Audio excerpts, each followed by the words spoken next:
एक नंबर का आदमी। रहमत रोहिला। दुबला पतला, छरेरा बदन और लांबा कद, सांवला रंग, आंखों पर चश्मे बीना, दुबले पतले बदन पर जीन्स की पैंट और शर्ट। हिंदुस्तान में पैदा हुए, परवरिश और तालीम व तरबियत कराची में पाई, जहाँ की ज़मीन 2 नंबर के लोगों के लिए काफ़ी ज़रख़ेज़ पाई गई है।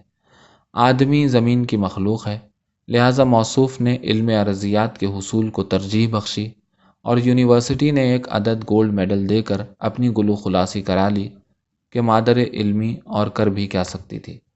पाकिस्तान नफूस नाशनास अहलियत के एक जम गफ़ीर पर मुश्तमिल है, लिहाजा मौसूफ़ के लिए मुआश और तहक़ीक़ के तमाम दरवाज़े बंद कर दिए गए।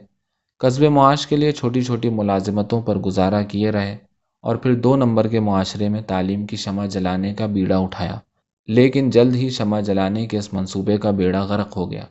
अब गोरियों के देश कनाडा सिधारे हैं, जहाँ भांत भांत के लोग तरह तरह की बोलियां बोलते हैं और कनाडा की बेआबाद ज़मीन को आबाद कर रहे हैं कि इंसान की जिबिल्लत महज बोलना, खाना और अपने ख़ानदान बसाना ही तो है। हैरान हूँ आपने अभी तक इन मौसूफ़ का नाम तक न पूछा। आप पूछिए तो मैं बताऊँ। इन हज़रत का नाम रईस अख्तर है, अंसारी हैं और अंसारी होने की जुमला सिफ़ात अपने अंदर रखते हैं। 2 नंबर के मुल्क में 1 नंबर के आदमी हैं, गोया जिनसे अनका हैं। अगर हज़रत ने शादी न की तो इस जिन्स का मुल्क से नापैद हो जाने का अंदेशा यकीनी है। शर्मीले ऐसे हैं कि गए वक्तों में लड़कियां बालियां भी क्या होंगी।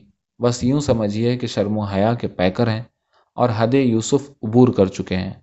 अहबाब जुलेखा के मुंतज़िर हैं, देखिए उनकी ये तमन्ना कब बराती है।